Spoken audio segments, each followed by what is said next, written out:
میں ایک اس حوالے سے ایک چھوٹی سی بات میں آغاز میں کرنا چاہتا ہوں کہ مجھے بہت زیادہ جو تحریک ہوئی کہ کلام اللہ صاحب کے حوالے سے، ویسے تو ان کا گرگ شب اور دیگر جو تحریریں وہ تو پڑھی تھیں، ان کے بڑے معترفین میں خود کو شامل کرتا ہوں۔ میمن صاحب نے ان کے 2 ناولوں کا انگریزی میں ترجمہ کیا اور وہ پینگوئن نے چھاپے، ٹھیک ہے، اور پینگوئن کی ایک اپنی ایک فارمیٹ ہے کہ وہ مترجم کے ساتھ ساتھ جو مصنف ہے اس کا بھی ایک بایو ڈاٹا سا تصویر کو چھاپتے ہیں بیک ٹائٹل پہ۔ تو انہوں نے اس سے کہا کہ بھئی ان کے بارے میں ایک تو یہ کہ ان کی تصویر آپ ہمیں چاہیے، اور دوسرا ان کے بارے میں جو اہم جو لکھنے والے ہیں ان کی رائے بھی چاہیے۔ تو میمن صاحب نے یہ مضمون لکھا ڈون اخبار میں۔ تو اس میں انہوں نے لکھا کہ میں نے ان سے رابطہ کیا کلام اللہ صاحب سے، تو میں نے ان سے یہ دونوں باتیں کہی، تو انہوں نے کہا کہ بھئی تصویر میری اتنی اچھی نہیں ہے کہ جو کتابوں پہ لگ سکے، تو اس کو تو آپ چھوڑ دیں۔ کیا بات ہے۔ اور کچھ لوگوں نے لکھا مجھ پہ، زیادہ نہیں لکھا، تو جو لکھا انہوں نے وہ میرے پاس نہیں، میں اسے سنبھال کے نہیں رکھا میں نے، تو اس لیے آپ میری معذرت ان کو پہنچا دیں، تو اس کے بغیر ہی آپ اپنے ہی میں تصویر لگا دیں اور چھاپ دیں۔ میمن صاحب کہتے ہیں کہ یہ جو ترجمے کا عمل ہے یہ کافی عرصہ چلا، لیکن کبھی بھی انہوں نے نہ اس میں دلچسپی لی، نہ یہ پوچھا کہ آپ کر بھی رہے ہیں یا نہیں کر رہے، اور جب چھپ بھی گیا تو تب بھی ان کی وہی بے اتنائی کا اور بے نیازی کا وہی عالم تھا۔ تو یہ ان کی درویشی بھی ہے، لیکن میں آپ سے عرض کروں کہ الطاف فاطمہ صاحبہ تھیں لاہور میں، تو ان کی وفات پر ایک تعزیتی پروگرام ہم نے کیا لاہور میں، تو میں نے ایک مختصر تحریر لکھی ان کے حوالے سے۔ ان کے پاس اکادمی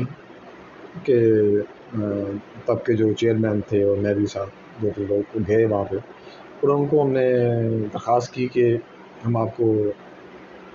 ہم چاہتے ہیں کہ آپ کا نام جو سول ایوارڈز ہیں ان کے لیے ہم پیش کریں، آگے ہم دیں، تجویز کریں، اور دوسرا یہ کہ آپ بیمار ہیں تو ہم یہ بھی چاہتے ہیں کہ اکادمی ایک فائنینشیل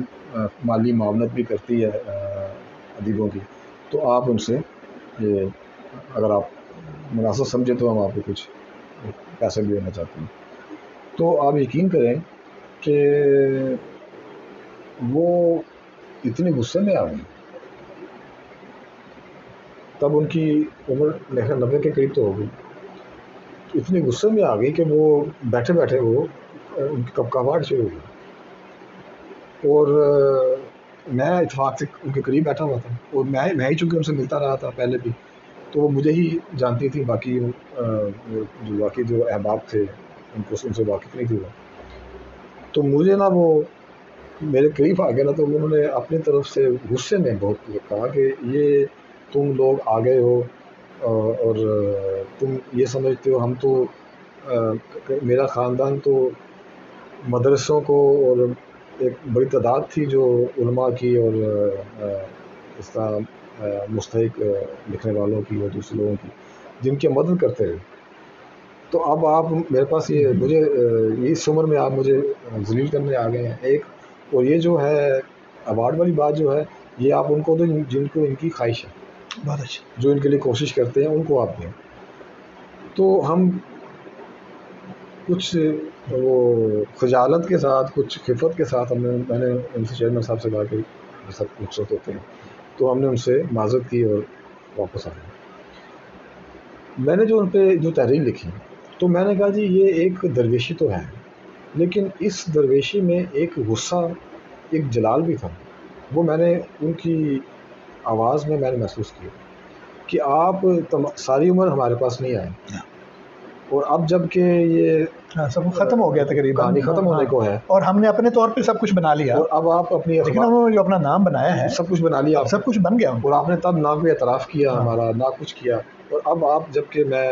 اختتام کے قریب ہوں تو اب آپ اخبار میں خبر دینے کے لیے یا اپنی سرکاری ذمہ داری پوری کرنے کے لیے، تو یہ ان کی جو درویشی ہے اس کے اندر ایک یہ غصے کی اور احتجاج کی صورت بھی ہے۔ تو یہ میں نے اس میں جو تحریر لکھی میرا خیال ہے کہ یہ بات بہت حد تک اکرام اللہ صاحب کے حوالے سے بھی، مطلب مجھے یاد ہے کہ جس گروپ میں وہ بیٹھا کرتے تھے، وہ سارے کا سارا گروپ جو تھا وہ ایوارڈز وغیرہ وغیرہ وغیرہ وغیرہ جو بھی ہے اس کے اس سے وہ مراد یافتہ تھا وہ. لیکن صرف یہ اکرام اللہ صاحب ایسے ہوتے تھے، یہ ہم ان کو شروع سے دیکھ رہے تھے کہ کوئی بھی کانفرنس ہو رہی ہے، کوئی سیمینار ہو رہا ہے، کوئی پروگرام ہو رہا ہے، تو وہ سارا ہی گروپ اٹھتا تھا اور اکرام اللہ صاحب اپنی گاڑی میں بیٹھ جاتے تھے اور وہ سارے وہاں چلے جاتے تھے. تو یہ بات کبھی ہمیں سمجھ نہیں آئی، لیکن الطاف فاطمہ صاحبہ کا جو تجربہ تھا اس سے مجھے یہ سمجھ آیا کہ شاید اس کے اندر بھی، اس کے پیچھے بھی ایک طرح کا احتجاج، رد عمل، غصہ. یہ بہت اہم کی بات کی آپ نے، یعنی آدمی اپنی خودداری میں اگر اپنی بات نہیں کرتا ہاں تو ساتھ والے جو لوگ ہیں ان کو چاہیے کہ مطلب ہے کہ جب وہ باقی سارے یعنی اور کچھ نہیں تو ایک رابطہ تو کیا جا سکتا ہے نا، دوسروں کی توجہ جو ہے اس طرف دلائی جا سکتی ہے. ابھی بھی اکرام اللہ صاحب لکھ رہے ہیں، وہ لاہور میں موجود ہے، تو ان کا ایک ناول چھپا تھا زیاد دور میں، مجھے ایگزیکٹ اس کا سن یاد نہیں ہے، گرگ شب کے. بہت مشہور ناول ہے گرگ شب. وہ تب بین بھی ہو گیا کیونکہ اس میں آپ کے معاشرے کا ایک بالکل ایک ناسور ہے یا اس طرح کے معاملات ہوتے رہتے ہیں، اس کو انہوں نے موضوع بنایا. ان کے ہاں جو سب سے مجھے طاقتور بات لگتی ہے وہ ان کی بے باکی ہے، جرت مندی ہے. انہوں نے ایسے موضوعات پہ لکھا کہ جس پہ دیگر جو لکھنے والے ہیں جو کہ مصلحت پوش ہوتے ہیں، جو کہ ایک ایسی روش پہ چلتے ہیں جو نہ زیادہ کسی کو تنگ کرے، نہ اس میں اپنی بات بھی کر لیں اور دوسروں کی بھی دل شکنی نہ ہو اور وہ معاملات بھی ٹھیک ہی رہیں. اب یہ روش ہے ایک ایسی جس پہ کہ بیشتر لوگ چل رہے ہوتے ہیں. لیکن یہ جو روش ہے جو کہ منٹو کی روش تھی کہ جس پہ آپ اپنے اظہار کی جو سچائی ہے اس پہ کوئی کمپرومائز کرنے پہ آپ آمادہ نہیں ہوتے، تو آپ نے ان موضوعات پہ لکھا. مثلا یہ جو گرگ شب کی میں نے بات کی، اور یہ اس کے جو ایک اس کا جو المیہ ہے، اس کی جو ایک جذباتی کرب ہے اس کا، وہ اس کو انہوں نے پینٹ کی. بنیادی جو معاملہ تھا وہ اس کے اس طرح کے کردار کے جو اندرونی جو ایک کشمکش چلتی ہے، جو ایک جس وہ اذیت سے گزرتا ہے اور سماج میں اس کو جو ایک رد عمل ملتا ہے اور اس کی شخصیت پہ جو اثرات ہوتے ہیں اس کو انہوں نے پینٹ کیا. اچھا، ان کا جو کمال ہے وہ اس موضوع کو منتخب کرنے میں نہیں ہے. ان کا کمال یہ ہے کہ وہ اس موضوع سے جڑے ہوئے جو انسانی جذبات و احساسات ہیں اس کی جو باریکی ہے اس کو بیان کرنے پہ ان کی وہ قدرت ہے کہ جو کہ میرا جو ریئر ہے نا، جو کہ بہت کم لوگوں کے پاس ہے. میں ایک جملہ جو سلیم الرحمان صاحب کا ہے بہت خوبصورت، چونکہ وہ ترکیب ہے، انہوں نے کہا کہ یہ جو بورژوائی نظام احساس ہے، اچھا نظام احساس، جو معاشرے کا بورژوائی نظام احساس ہے، یہ اس کو چنوتی دیتے ہیں، اس کو انہوں نے توڑا ہے اور ایک اس کی جگہ پہ ایک جو حقیقی صورت ہے اس کو. تو اس طرح ان کی کہانیاں ہیں، اس میں بھی ایسے ہی موضوعات کو انہوں نے اچھا یہ وجہ بھی ہے کہ وہ ایک جو قبولیت کا جو ایک ہوتا ہے نا معیار جو ہم نے قائم کیا ہوا ہے، اس میں ہم نے یہی رکھا ہوا ہے کہ بھی ایک ایسا شخص ہو جو کہ بے ضرر بھی نہ ہو اور وہ ٹھیک ہے کچھ نہ کچھ تکلیف بھی کر لے اور اس کو ہم سراہتے بھی ہیں، اس کو ہم قبول بھی کر لیتے ہیں، اس کو ہم اعزاز بھی دیتے ہیں، اس کو سر پہ تاج بھی رکھتے ہیں. لیکن وہ لوگ جو منٹو کی روایت کے ساتھ جڑے ہوئے ہیں ان کو ہم رد کرتے ہیں. اور یہ صرف ادب میں نہیں ہے، یہ اب بھی نہیں ہے، پہلے سے ہے. بس شاہ حسین کو آپ نے ان کے خیالات کو، ان کی شاعری کو اس زمانے میں ہر کسی نے رد کیا. بلے شاہ کو ہر ادارے نے، چاہے وہ آپ کا سیاست کا ادارہ ہے، مذہب کا ادارہ ہے، سماج کا ادارہ ہے، رد کیا. لیکن عوام نے ان کو یاد رکھا اور آج بھی وہ زندہ ہے. اسی طرح سے اکرام اللہ صاحب ہیں، ان کا بھی جو ادب ہے وہ چاہے اداروں کے لیے، سماج کے لیے اور اس طرح کی جو ہمارے کلیشیز ہیں ان کے حوالے سے بہت زیادہ قابل قبول نہ ہو، لیکن وہ ایک بہت طاقتور ادب ہے اور وہ ان آپ کے سماج کے، انسانی ذات کے ان پہلوؤں پہ، ان گوشوں میں جا کے کھوجنے کی کوشش کرتا ہے ان جذبات و احساسات کو، ان ایک تغیرات کی کیفیت ہے احساس کی، جذبے کی سطح پر، اس کو وہ پینٹ کرنے کی کوشش کرتا ہے کہ جس سے کہ ہمارا جو عام لکھنے والا ہے وہ ایک طرح سے واقف بھی نہیں ہوتا، وہ اس علاقے میں جاتا بھی نہیں ہے، ہم خود بھی نہیں جاتے، ہم کوشش کرتے ہیں کہ بچ کے گزر جائیں۔ کچھ بات تو آپ نے اس پہ کر دی ہے، لیکن ایک سوال بھی ساتھ اس پہ اسپیسیفک بھی میں کرنا چاہتا ہوں کہ جب ہم نے سیریز کا آغاز کیا ہے تو اس کا آغاز میں آپ نے اس شخصیت کو منتخب کیا وہ اکرام اللہ صاحب ہے، جبکہ اسی معاصر ہمارا جو عہد ہے اس میں اور بڑے لکھنے والے بھی موجود ہیں، بہت مشہور، اہم اور بہت حد تک پذیرائی پائے ہوئے لوگ جو ہیں اور مانے ہوئے جانے مانے لوگ جو ہیں وہ موجود ہیں۔ تو وہ کیا وجہ ہے جس کی بنا پر آپ نے اکرام اللہ صاحب سے اس کا آغاز کرنا مناسب سمجھا ہے؟ یعنی کیا ان کا پیچھے رہ جانا جو ہے عمومی جو ہمارا ماحول ہے اس میں سے، یا آپ سمجھتے ہیں کہ ان کی جو ادبی حیثیت ہے وہ ایسی ہے کہ ان کا ذکر باقیوں سے پہلے ہونا چاہیے؟ میرا تو خیال ہے کہ وہ اس وقت جو ہمارا موجودہ ایک منظر نامہ ہے فکشن کا اور ناول کا، یا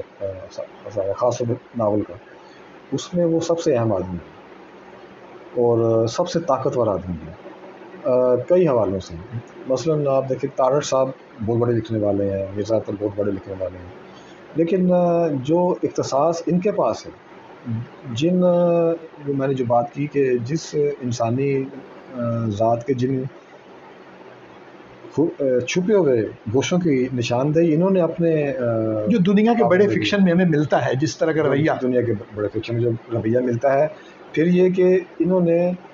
ان کے ہاں بہت سی خوبیاں ہیں جو نئے لکھنے والا جس کو کہ فالو کر سکتا ہے، جس کی تدبر کر سکتا ہے۔ مثلاً یہ ابھی جرات مندی کی ہم نے بات کی، تو ایسی بے باکی، ایسی جرات مندی اور ایسے کلیشز کو چھیڑنے کی جو ایک خو ہے جو کہ ہمیں اپنے ان سے پہلے منٹوں میں ملتی ہے، اور نہ صرف یہ کہ وہ خو ہے، خو تو اور بھی لوگوں میں موجود رہی مختلف اوقات میں، لیکن جو ان کی نثر پہ، اردو نثر پہ جو گرفت ہے، میں نے اس موبائل میں جو یہ سامنے پڑا ہوا اس میں کچھ میں نے ان کے اقتباسات کاپی کیے تھے میرا خیال تھا، لیکن چونکہ وقت کم ہے تو میرا خیال تھا کہ ہم ان اقتباسات کو جو ان کے نثر پارے ہیں، جن سے ہمیں اندازہ ہو کہ یہ منظر نگاری جب کرتے ہیں، جب کردار کی ان جو لطیف ایک کیفیات ہیں ان کو وہ چھوتے ہیں، اور آپ دیکھیں کہ انسانی جو ذات کا فہم ہے وہ ہر جو لکھنے والا ہے وہ کس نہ کسی طرح سے اس میں کنٹریبیوٹ کر رہا ہوتا ہے، لیکن جن گوشوں کو یہ جا کے ٹچ کرتے ہیں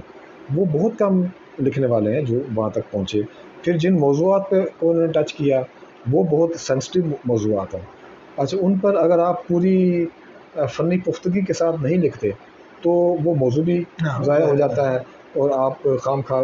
اس کی وہ جو ایک مخالفت ہے وہ بھی آپ کو ملتی ہے۔ تو یہ ان کے ہاں ایسے پلس پوائنٹ ہیں کہ جو کہ میرا نہیں خیال کہ کسی اور ہمارے لکھنے والے میں اتنی طاقت کے ساتھ۔ لیکن آپ یہ بھی دیکھتے ہیں کہ مثلا اگر آپ ٹیبوز پر لکھتے ہیں یا اور اس طرح کے معاملات پر جو عام طور پر معاشرے میں جن کی مناہی ہوتی ہے اس پہ آپ لکھتے ہیں تو آپ مقبول ہو جاتے ہیں، عمومی طور پہ تو یہ رویہ ہے، لیکن ان کی ہاں یہ ایسا کیوں ہے کہ انہوں نے بہت یعنی اعلیٰ درجے پہ جا کے اس کو لکھا ہے؟ دیکھیں نا عام طور پہ ایسا ہے نا کہ ٹیبوز کے خلاف آپ لکھتے ہیں تو آپ چلیں ٹھیک ہے، بہت یعنی اداروں کے جو معاملات ہیں وہاں پہ آپ نہ ہوں، لیکن عوامی سطح پر تو آپ ہو جاتے ہیں، مقبول ہو جاتے ہیں۔ جی ہاں، جی یہ بھی ہے۔ تو اس کی کیا وجہ ہے کہ وہ یعنی ان کے اتنے مقبول نہیں ہو سکے؟ نہیں، میں یہ ٹیبوز بھی ایسے ہیں کہ جو میرا نہیں خیال کہ عوامی سطح پر بھی اتنے زیادہ قابل قبول ہیں۔ ٹھیک ہے، مثلا یہ جو اب ان کا معاملہ وہ ٹیبوز نہیں ہے، ٹھیک ہے، ان کا معاملہ ان ٹیبوز کی وجہ سے، مثلا عالمیاتی صورتحال جو ہے، پاکستان تقسیم ہوا، بہت سے خاندان یہاں رہ گئے، بہت سے خاندان اس طرف رہ گئے، وہ تقسیم ہو گئے۔ تو اب جو قرۃ الحیدر نے لکھا وہ تقسیم کے حوالے سے نہیں لکھا، نہ اس تقسیم کے نظریے پہ لکھا، نہ اس کے تصور پہ لکھا، نہ اس پوری تحریک پہ لکھا، انہوں نے یہ لکھا، انہوں نے انسانی المیہ لکھا۔ منٹو نے اگر توبہ ٹیک سنگھ لکھا تو ان کا مسئلہ یہ تقسیم یا تحریک نہیں تھی، آدمی کے ساتھ جو ہوا ہے، وہ آدمی کے ساتھ، وہ توبہ ٹیک سنگھ کے ساتھ جو المیہ ہے اس المیہ کو انہوں نے لکھا۔ تو اس میں بھی انہوں نے ان ٹیبوز کی وجہ سے جو ایک سوسائٹی کا ایک حصہ ہے جو ایک خاص طرح کے سماجی دباؤ، سماجی رد عمل کا شکار ہوتا ہے، اس کی وجہ سے اس ایک کردار کے اندر جو نفسیاتی یا جذباتی سطح پر جو ایک قلب کی یا دیگر تبدیلیاں پیدا ہوتی ہیں، اس کو انہوں نے ٹچ کیا اور پینٹ کیا۔ اور یہ ایک ایسی بات ہے کہ جو میں نے پہلے بھی کہا کہ منٹو کے بعد اگر کسی نے اس طرح جرأت مندی کے ساتھ ان ٹیبوز کو ٹچ کرنے کی کوشش کی ہے اور ٹیبوز سے ہٹ کے جس سمجھداری کے ساتھ اور جس مہارت کے ساتھ ان کی اس جو ان کا ڈائلما ہے اس کو انہوں نے پینٹ کرنے کی کوشش کی ہے، اس میں جو کامیابیاں حاصل کی ہے وہ میرا نہیں خیال کہ کسی اور ہمارے بڑے لکھنے والے کے پاس منٹو کے بعد اس طرح شاندار درخشاں انداز میں سامنے آیا ہو۔ ایک تو یہ وجہ، بنیادی وجہ کہ ہم پھر ان کی ہاں جو نثر ہے ان کی جو نثر پہ گرفت ہے وہ طاقتور ہے، وہ اس سے ہم بہت سیکھ سکتے ہیں۔ پھر یہ کہ یہ بھی ایک مینار نور ہے، یہ بھی ایک مشعل راہ ہے، یہ بھی ایک راستہ ہے جس پہ آپ چل کے اعلیٰ ادب کی طرف سفر کر سکتے ہیں۔ تو اس راستے کے اگر کہیں شروع میں آمد و رفت نہیں ہے زیادہ تو جھاڑیاں اگی ہوئی تو آپ کو لگتا ہے کہ یہاں راستہ ہی کوئی نہیں ہے، تو میں نے وہ جھاڑیاں ختم کر کے اس راستے کو دکھانے کی کوشش کی کہ آگے جا کے دیکھیے کہ اس کے آگے بھی ایک جزیرہ ہے، بہت اچھی ایک بہت بڑا گلستان ہے جہاں کے اس کے اپنے پھولوں کے اپنے رنگ ہیں، خوشبو ہے۔ تو ان پڑھنے والوں کو اور لکھنے والوں کو اس جو دبستان ہے، اس کا جو گلستان ہے، اس کے جو راہ ہے وہ سجانے کی میں نے ایک اپنے طور پہ کوشش کی ہے۔ ان کی کتابوں کے بارے میں بھی بات ہو سکتی ہے لیکن وہ ایک گگلائی بات ہوگی، ہاں نہیں ظاہر تو آپ ان کے بارے میں پڑھ بھی سکتے ہیں۔ ایسے بھی کوئی گمنام آدمی تو نہیں ہے نا، ظاہر ایسے گمنام بہت لوگ ان کو جانتے ہیں، بہت بڑی پذیرائی ہے ان کی۔ جیسے ہم پوئٹ کہتے ہیں کہ شاعروں کا شاعر، وہ فکشن نگاروں کے فکشن نگار ہیں اور وہ لوگ ان کو دیکھتے ہیں پڑھتے ہیں، ظاہر ہے وہ موجود ہیں، جہاں پر ان کو موجود ہونا چاہیے وہاں پر وہ موجود ہیں۔ اکرام اللہ ہیں، جس سے پہلے سمیع آہوجہ تھے، اب فکشن نگاروں کے فکشن نگار سے ان کا نام آیا کہ اب ان کو بھی وہ عام لوگوں کے رائٹر نہیں، تو وہ تو فکشن نگاروں کو سیکھنے کے لیے نہیں۔ میں نے اگلے دن جو ہے یعنی ابھی ہماری اسٹوڈنٹ جو ہے اس نے پاس کیا ہے اس کو، ان کی جو زبان ہے اس پہ PhD کروائی ہے، سمیع آہوجہ کی جو زبان ہے اس میں جو نیا اس کا جو سانچہ ہے اور ڈھانچہ ہے اور نیا پن ہے اس کا، اور جو مختلف ہے عمومی زبان سے فکرہ بنانے کا جو ان کی ترکیب ان کی، تو اس کا مطلب ہے ظاہر وہ موجود ہیں تو ان پہ کام ہو رہا ہے، اور باقی نہ ان کے علاوہ کوئی، نہ اس سے پہلے کوئی اس طرح کا ہے نہ اس کے بعد، ایسے وہ بالکل علیحدہ سے انہوں نے اپنی ایک پوری دنیا ہے ان کی اپنی زبان کی۔ کچھ حد تک ہم نے ان پر بات کرنے کی کوشش کی، یہ ایسے ہی ہے کہ یعنی ہم انہیں ہماری بات کی محتاجی کی ضرورت نہیں ہے، ٹھیک ہے، وہ اپنی جگہ پر بڑے ہیں، بڑے لوگ ہیں، یہ اس معراج پہ پہنچے ہوئے ہیں، اس کمال پہ پہنچے ہوئے ہیں کہ جہاں کی میں خود خواہش کرتا ہوں، تو میں نہیں سمجھتا کہ میں پوری طرح سے وہ انصاف کر پاؤں گا کہ میں ان لوگوں کے فن پر بات کر سکوں، لیکن جو میرے حصے میں جو کردار آتا ہے تو میں اس کو پورا کرنے کی کوشش کروں گا، ظاہر ہے دیکھیں ایمانداری کے ساتھ۔ طالب علمانہ سطح پر ہم کچھ باتیں تو کر سکتے ہیں نا، باقی باتیں جو ہیں وہ اور لوگ بھی کریں گے، کی ہوئی ہیں انہوں نے، ظاہر ہے، اور تو مطلب صرف اتنا ہے کہ ایسی آوازیں جو چونکہ اب گرد بہت زیادہ اڑنا شروع ہو گئی ہے نا، بہت زیادہ گرد اڑنا شروع ہو گئی ہے اور بہت زیادہ شور ہے، تو اس میں ایسی آوازیں جو ہیں ان کو بھی دوبارہ دہراتے رہنا، جو ہماری اصل آوازیں ہیں، روشن آوازیں ہیں، تو وہ ایک فریضے کے طور پر ہے اور ایک ذمہ داری کے طور پر ہے۔ میں بہت شکر گزار ہوں آپ کا، اپنے ذاتی طور پر بھی ادارے کی طرف سے، اور ہمارے طالب علم جو ہیں خاص طور پر ان کو پتہ چلے کہ ہمارے عہد کے بڑے لکھنے والے جو ہیں وہ کون کون ہیں اور ان کے امتیازات کیا ہیں، خاص طور پر یہ بات کرنا۔ دیکھیں ناموں سے تو آپ واقف ہو سکتے ہیں، لیکن کون آدمی کس وجہ سے دوسرے پر فوقیت رکھتا ہے اس کا پتہ ہونا چاہیے۔ یہی اچھے طالب علم کی خصوصیت ہے کہ وہ امتیازات کی نشاندہی کر سکے۔ تو بہت شکریہ، آپ نے اس میں ہماری مدد فرمائی۔ اکرام اللہ صاحب کی کتابیں جو ہیں وہ عام دستیاب ہیں اور ہم ان کو دیکھتے پڑھتے رہتے ہیں، مزید پڑھیں گے انشاءاللہ، اور امید ہے کہ ہمارے دوستوں کو یہ سلسلہ بھی پسند آیا ہوگا اور اکرام اللہ صاحب کے حوالے سے جو عاصم بٹ صاحب نے بات کی ہے وہ بھی پسند آئی۔